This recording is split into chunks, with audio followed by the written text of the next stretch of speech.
I'd like to welcome everyone to this month webinar, our school-based mental health webinar. And today we have a awesome presenter. We got Angela from the Utah Department of Health, and she's going to present uh, to you about a great topic. And now I'm going to turn the time over to Angela. Okay, hi everyone. My name is Angela Stander. I'm with the Utah Department of Health and I coordinate the opioid prevention efforts for the state. I'm going to be talking to you today about naloxone efforts and how to implement them into schools if need be, and also about the opioid epidemic taking over our state.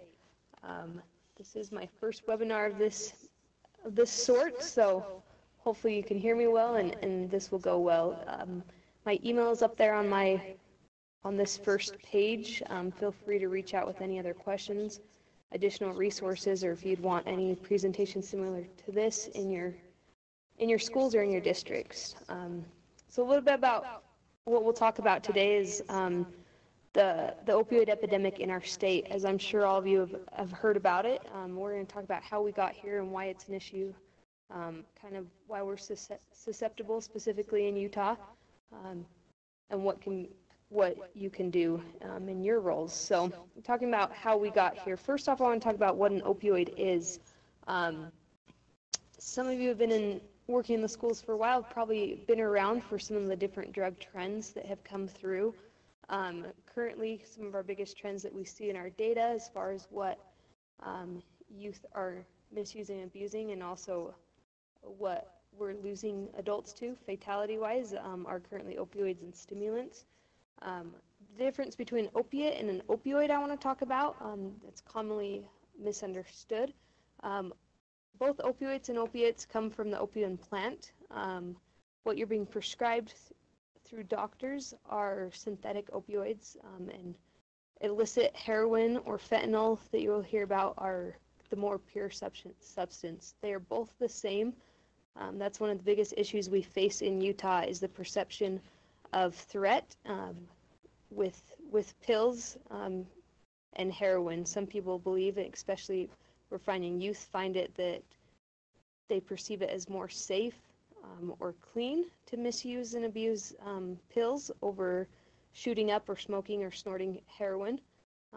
But it does have the same effect on the body. We're losing Utahns every week, 24 per month, to opioid overdoses of both illicit and prescription opioids. In our state, we still have higher overdose rates of prescribed opioids than illicit heroin. We are seeing heroin overdoses on the rise from that. So talking more about what opioids are, they're depressants. They slow the central nervous system.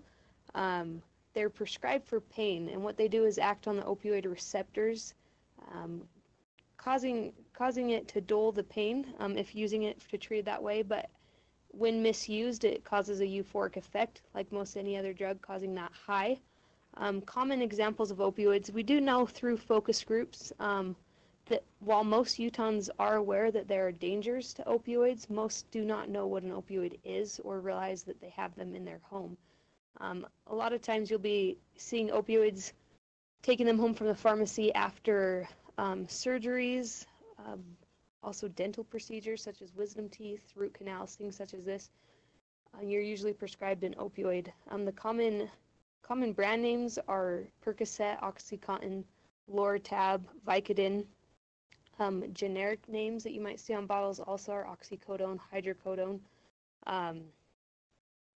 Also anything coated with acetaminophen. So we'll talk about alternatives. So understanding that's different than Tylenol. So wanted you guys to understand kind of what an opioid is, understand that most people don't know when they are in the home.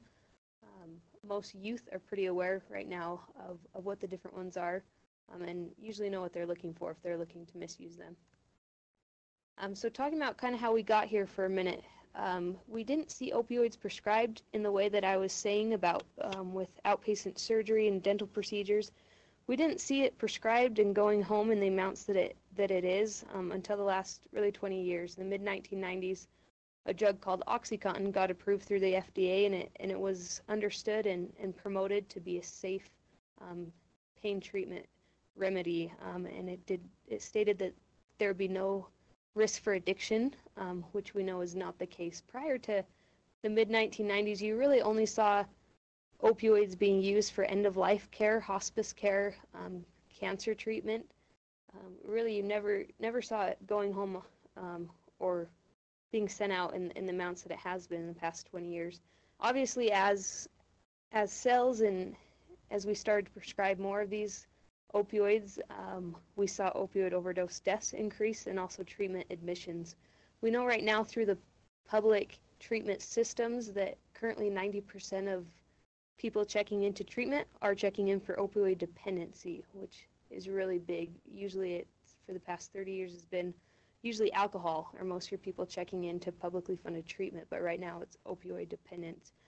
Keeping in mind that a lot of times, whether that's youth, but a lot of times that's their parents too. A lot of the youth that you work with, there's a large majority of their parents are probably opioid, not probably, but a lot of students dealing with their parents dealing with opioid dependency. So a look at kind of our state.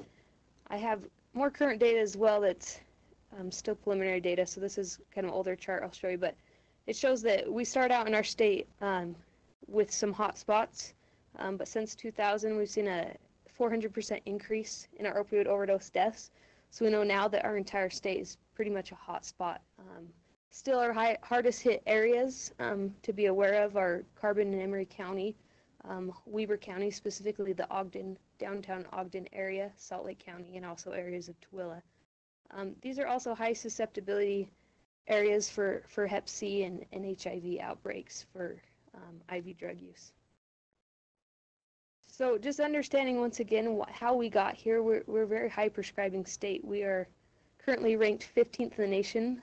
We're the 15th highest prescribing state for prescribing opioids.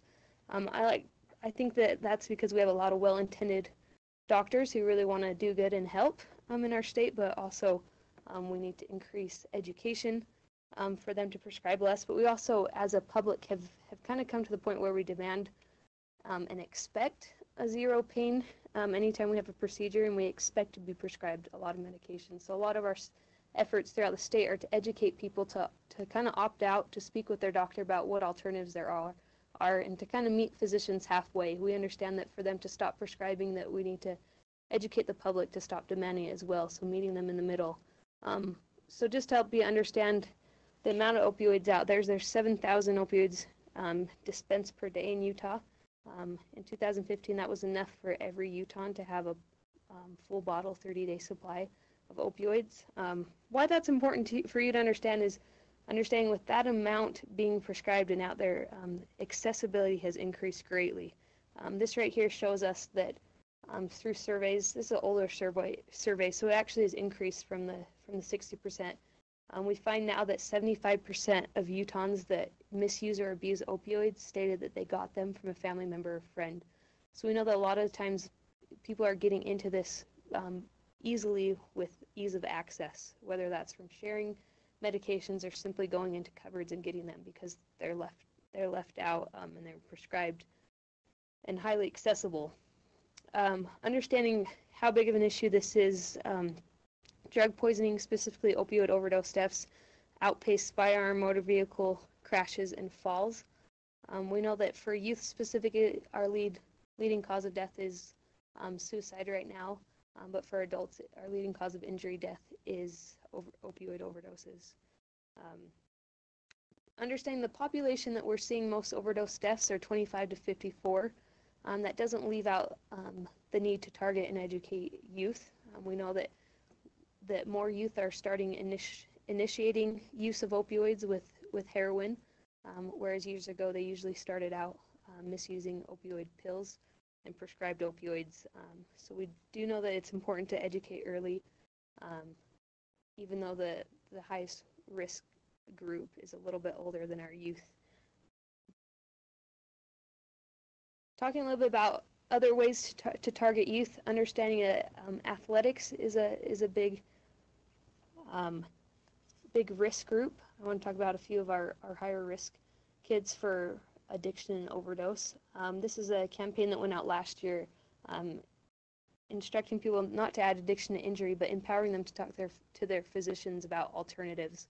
A lot of times, Tylenol and Advil, acetaminophen, and ibuprofen will treat the pain just as well as opioids and are a lot safer. So we don't always need to be filling that prescription or not even get that prescribed if possible. We find that a lot of people who get into opioid addiction and dependence start out with a prescription from their doctor, and a lot of times that's for an injury. I'll share a few videos of kind of how that trajectory, how that pattern has taken place in a lot of people's life. So maybe it may be a good population to target in educating your youth who are in athletics and their parents who are at risk for injury are also at risk for being prescribed opioids as well. I'm going to try something. Hopefully it'll work. We're going to share our web browser to show you a few videos. So she showed me this, and I said, "Don't ever look at that because it's and credit-wise, yeah, we awarded the full year of credit for 9th grade.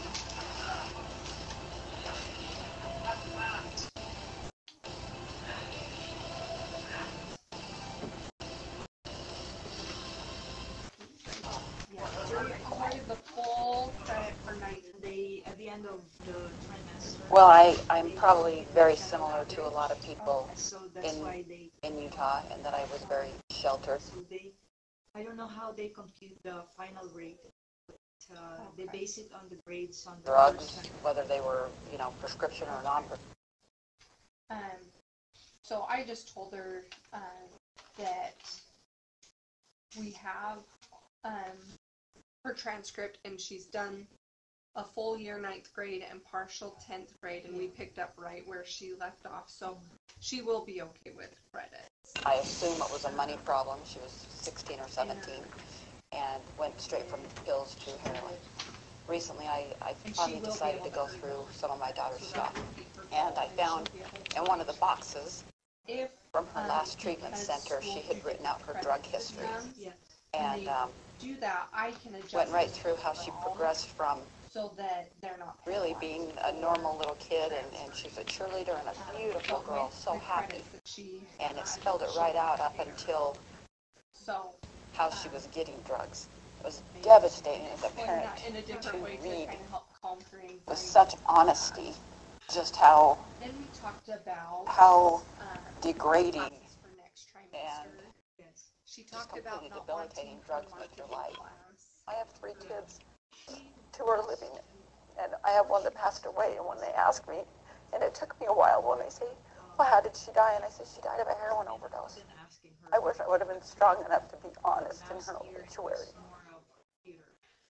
And I've thought about going back and rewriting it on the anniversary of her death, and being very honest and very candid that I was too weak to tell the truth, and I might have helped somebody by now. I couldn't save my own child, but I pray that I'm not going to stay quiet anymore. People ask me about my kids, and at first it was hard, but it gets easier, and it's amazing how many people say to me, "I have a brother that's addicted to heroin. My niece is addicted to heroin." It opens the conversation, and it makes it not so weird and not so awkward and not so awful. And so I'm here to try and find a way to become involved and try to save somebody else's child.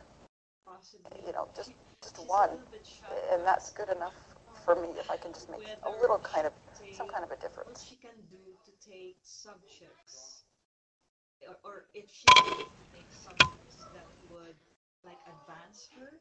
I was a guy that was exposed to opiates in my athletic career. It was a Percocet. That initial introduction to opiates spiraled completely out of control. Let me show you. So on our school, we've been here before. I was a guy that was Under exposed. course offerings, PCCR guidebook. This has a lot of information about graduation and all different things. Ones I want to talk about. Okay, hopefully you are able to hear a few of those videos. Or they sufficiently. The first one we shared was kind of a funny one, talking about some of those fails, some of those crashes, and educating people on opting out of opioids and not adding the risk for addiction in with injury. That second one was Amber. That's a very powerful story she shared. She lost her daughter at 17 to heroin overdose. A lot of what we liked about her videos that she shared about needing a voice and needing to be able to talk about this, and finding that when she did open up and really talk about what happened, that a lot of people could relate. So there's a lot we can learn from that for the parents that you work with, and also the youth, is maybe starting some of that dialogue, working with stigma around addiction, so that people feel like they can talk about it and get help in that way. The last one that you watched was Alema Harrington. He's a broadcaster at the Jazz. He's a person in long-term recovery from opioid addiction, and he talked about the pattern of being prescribed that from an athletic injury and becoming addicted. I want to talk real quick before we get into response to overdose, talk about the difference between addiction and dependence.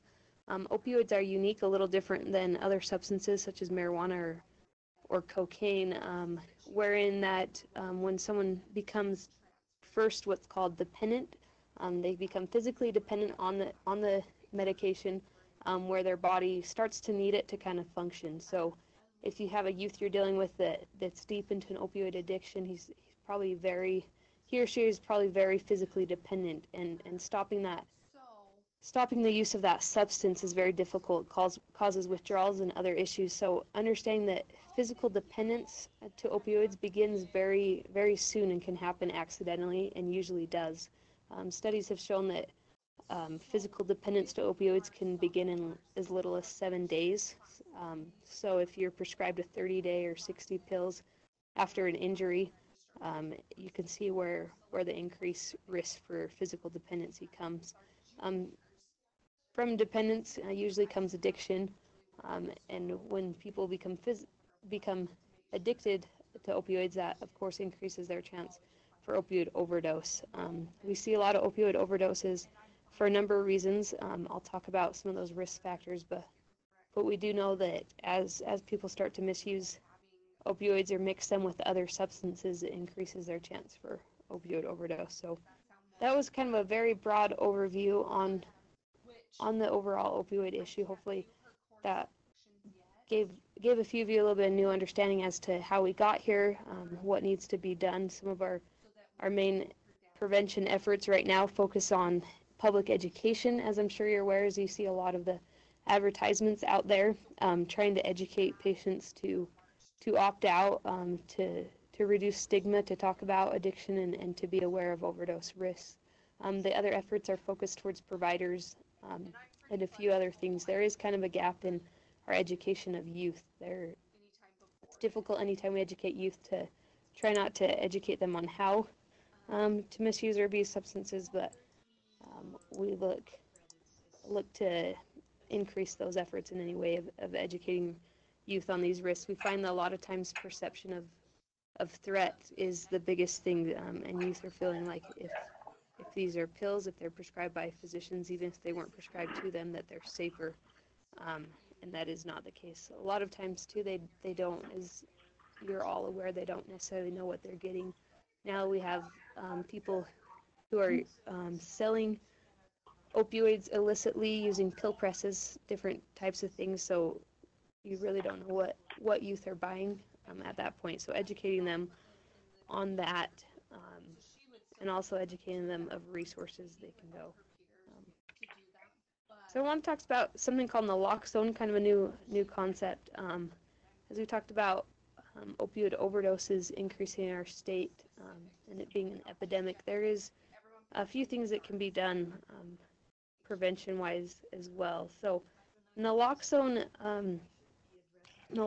is an opioid overdose antidote. When someone takes too many opioids, it floods the opioid receptors in the brain, which ultimately means shutting down their breathing. So a lot of times people don't know how to recognize an overdose. We'll talk about how to recognize an overdose, but what naloxone does is it's a safe drug. There's no abuse potential. if you give it to someone and they weren't experiencing an opioid overdose, nothing would happen, and people can't get high off it. So those are a few benefits of being able to start distributing this more widely. When naloxone is used appropriately in an overdose situation, what it does is goes in, the naloxone drug knocks those opioids off the opiate receptors that have been flooded, stopping breathing, and it gets the person breathing again. There's a small window that naloxone can be used, as you know. Anytime someone stops breathing, we're losing oxygen to the brain. That window of not causing brain damage becomes pretty narrow. So naloxone needs to be in the hands of first responders, the first person to come on scene. A lot of times, by the time an ambulance arrives, it's too late. So whether that's your school nurses, I don't know. We talked at School Nurses Association meeting about most school nurses aren't in each school. They cover multiple schools, so maybe that's not always your best first responder to have the naloxone. They can definitely facilitate that and train other staff, but it needs to be someone who's there more often. If you're uncomfortable with any of your staff being the one to do that, you could look into resource officers. If you have a resource officer on your campus all day long, every day, consistently, we are having more law enforcement agencies carry naloxone throughout the state, so it is becoming more of a conversation that they're comfortable with. So that could be an option. Once again, it's important that naloxone be in the hand of the first responder.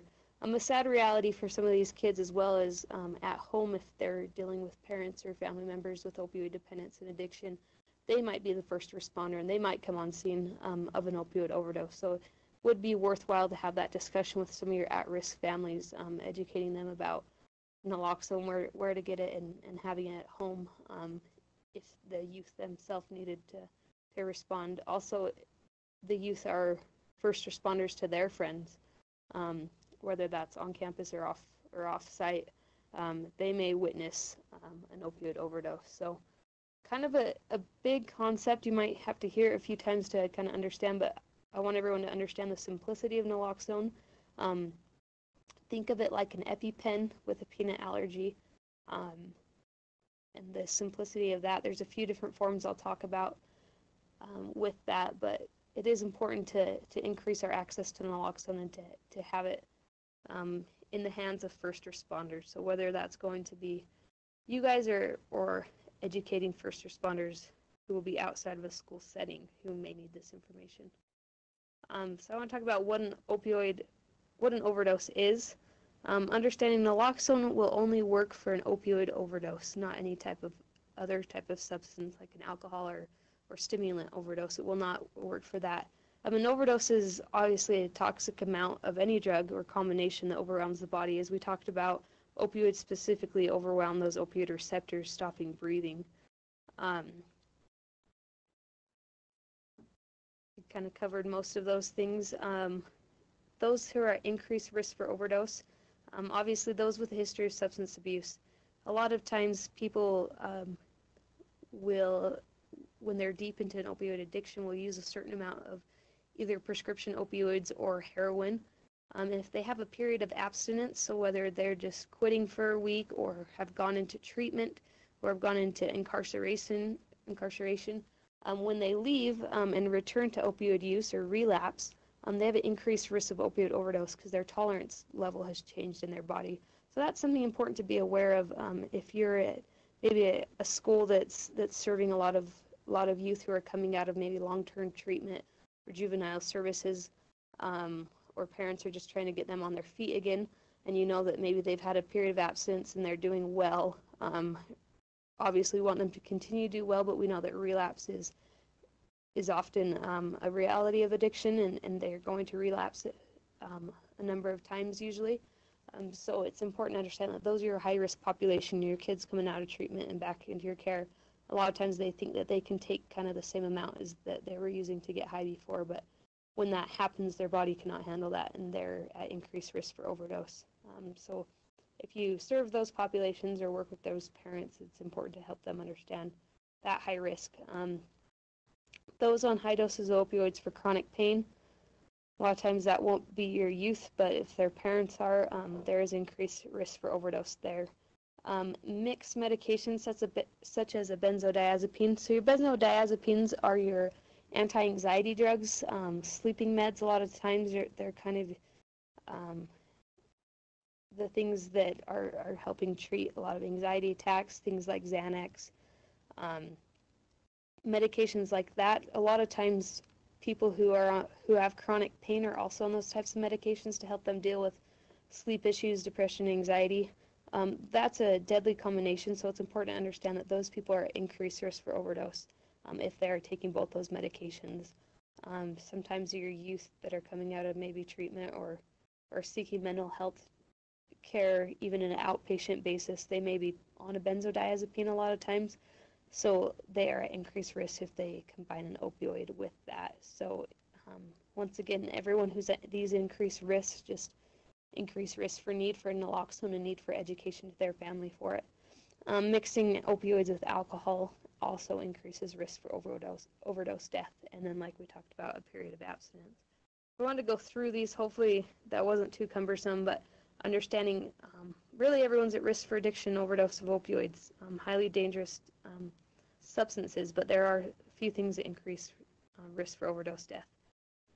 We talked about what an opioid is. Here's kind of an image of that's your receptor in the brain. That green shape there is the actual opioid medication coming and binding onto that receptor.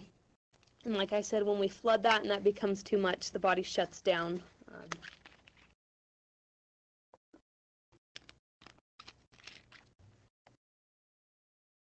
So a few things before I talk about how to respond to an opioid overdose. We're going to talk about what not to do.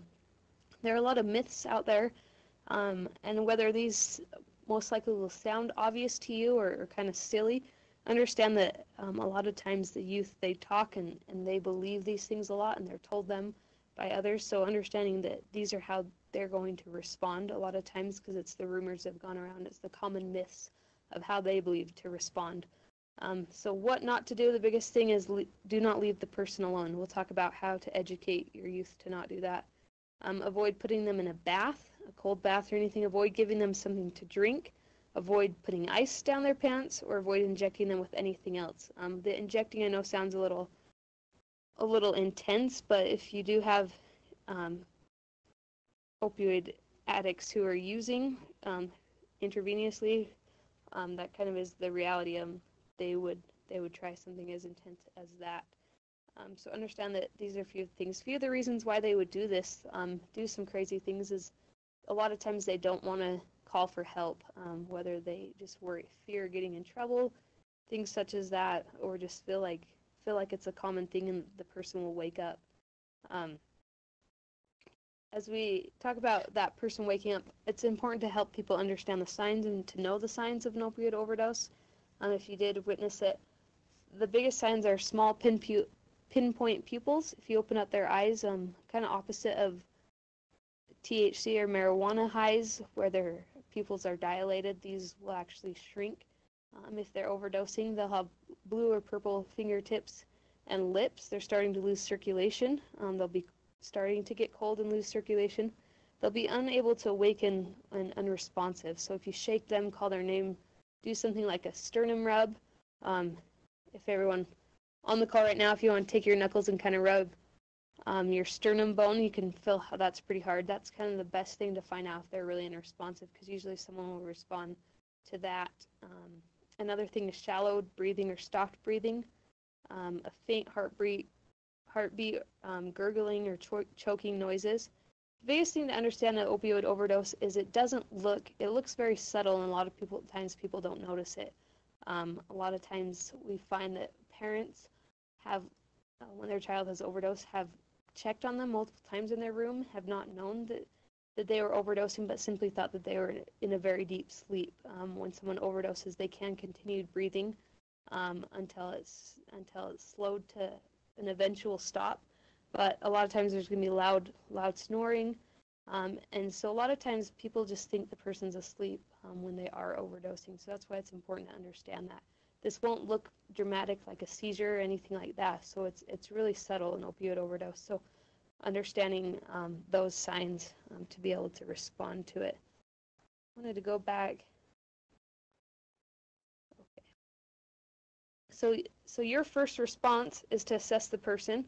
And as I teach you this, think about it not only for you to respond, the chances of you responding to this, an overdose on site at your schools is a little bit lower, but think of this in a way as well as that how could you listen to this in a way that you could explain this to a youth or a parent that would be helpful. So explain to them or know yourself that the first thing you need to do is assess the person. Do those things like try to awaken them, see if they're responsive, check their pupils, see if they're losing circulation. The very first thing obviously to do is to call 911. And it's very important to educate your youth that they always need to call 911, even if they have naloxone. The person could fall back into an overdose and they still need medical attention. Perform rescue breathing. I'll talk about how to do that. And then administer naloxone. This is specifically Narcan, a certain brand. And then monitor and support. So rescue breathing, like we talked about, the person is losing oxygen to their brain. So anytime we can get continue oxygen flow until that person can start breathing again, is helpful. I don't want this to deter anyone from ever responding to an overdose. If rescue breathing just seems like too much, you don't want to touch the person, then administer naloxone and call 911. Those are your biggest response items. But if you do want to do rescue breathing, you lay the person flat on their back, tip their chin open, check airway. This isn't, you're not going to perform CPR, but simply try and assess their breathing situation and then give a few rescue breaths. So pinching the person's nose, cover his or her mouth. If you have a med kit close by, perhaps you have a barrier cover, and then give one breath every 6 seconds. So these are just slow, long breaths to keep oxygen flowing for this person. Like I said, I teach this because it is a response to an overdose, but knowing that if all you can do is administer naloxone and wait for help, that is enough if this seems too intense. Recovery position, laying them on their side until help gets there. The person, when they receive naloxone, may respond aggressively if they've been completely pulled out of that opioid high. There's going to be some adverse effects. That's another reason you want to call 911. And then monitor and support and stay with the person. So this may seem a little much. I want you to understand that the biggest thing we want is for people to be educated to have naloxone on hand. It's very simple to administer. Sorry, I'm looking for a few of mine. Okay, so I'll talk real quick about the different kinds of naloxone. The first one is Narcan. Narcan is, if you do want to have naloxone in the school, that's the one that we can, at the health department, get into your schools. That one is a simple nasal spray, and it's very easy to administer. You will just simply put that in one nostril. It comes with 2 doses. After you apply it or dispense that once and wait a few minutes if the person has still not responded, then you can administer the second dose. So that's the most simple one. And then there's also a needle and a vial, so you would draw that out with a syringe and insert that into a muscle group, arm, thigh, butt. That's another option to do. A lot of times people are fearful of using needles, and in an intense situation like that, it's difficult to respond that quickly with the needle. And there's also one more that's called Evzio that's similar to an EpiPen, but it is kind of a higher price and harder to get a hold of. But that just simply walks you through like an EpiPen, and you can administer that through pants and anything.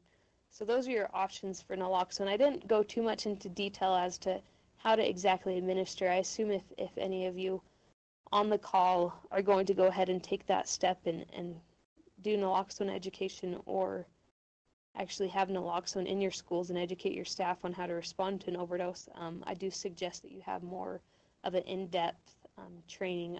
I'm happy to help with that, or we can have others as well come out and help train your staff. So don't feel like if this felt like a lot, that it's anything you need to digest right now. You mostly just need to understand that naloxone is available. It's a way that we respond to opioid overdoses, and it's a way that we can combat this. A big thing I want to talk about are some of the laws that allow us to respond to overdoses, and some of the laws that a lot of the youth and first responders don't understand when they're dealing with this.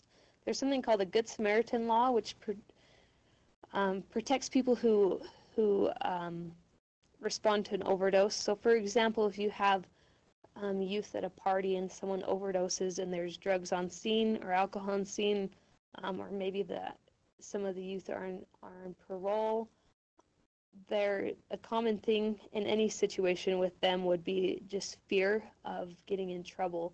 So a lot of times that's why 911 is not called, is because they're fearful of their response. So helping them understand that we have laws in place in the state of Utah that protect them. If they call 911 and stay with the person until help arrives, that does prevent them from getting certain charges. So without going too much into detail, helping them understand that when that cop arrives on scene, he's going to be most concerned with keeping their friend alive, than charging them for paraphernalia or other things.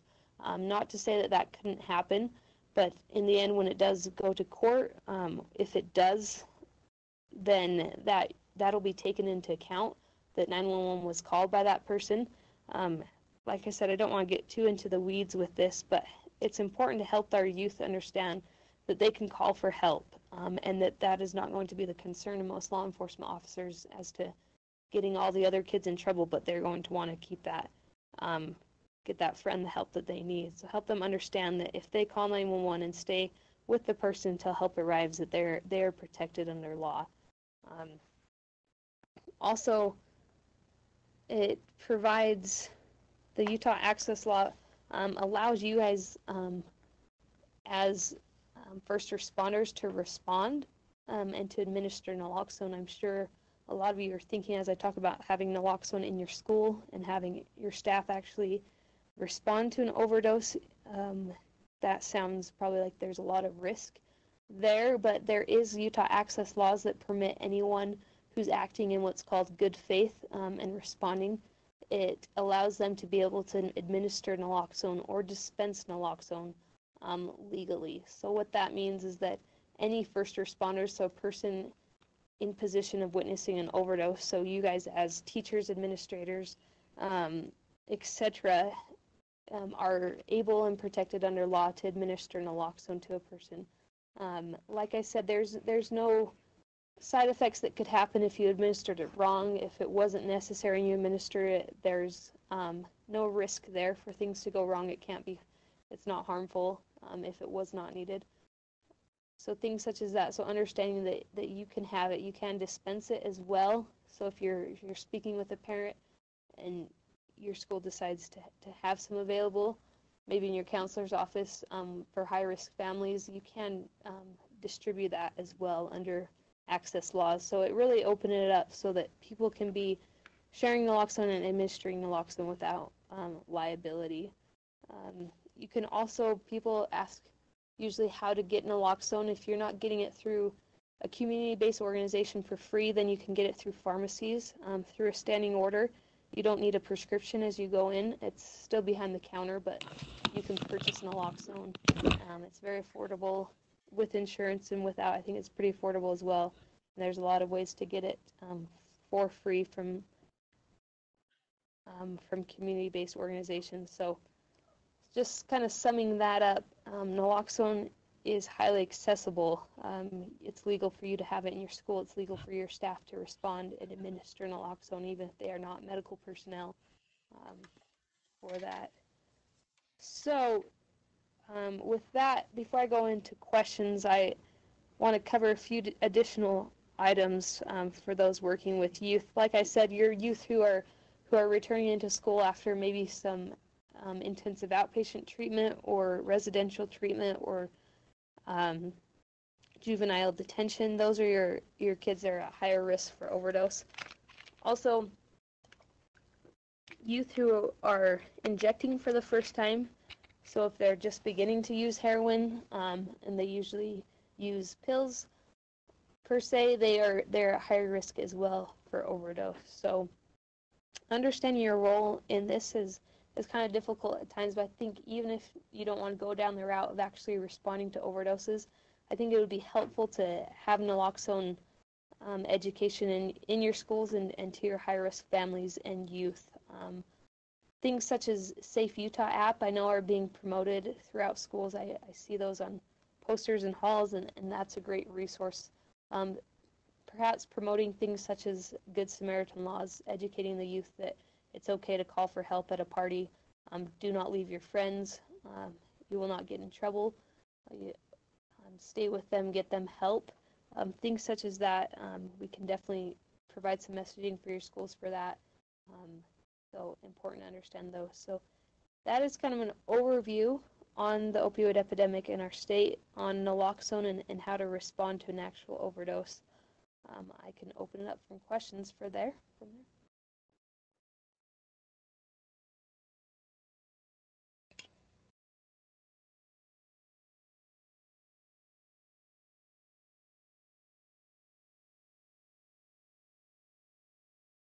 If you do have questions, you can put them in the chat box right now. We'll keep it open.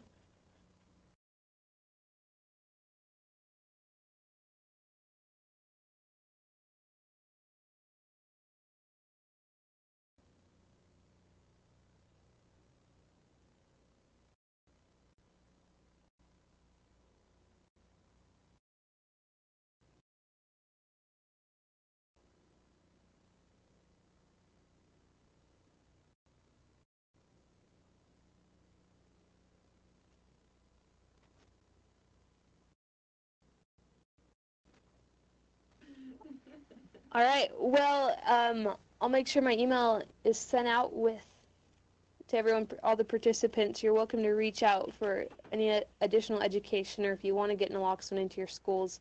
Also check out opidemic.org. That's our state site educating about opioids and naloxone. You can find a lot of the answers to the questions you may have there and can promote that site. So thank you. Yes, thank you very much for participating in this month's school-based mental health webinar. And actually, we have an action question. Our action question will be, how will you educate your students on the Good Samaritan law on responding to overdose? Thank you very much. Have a great day.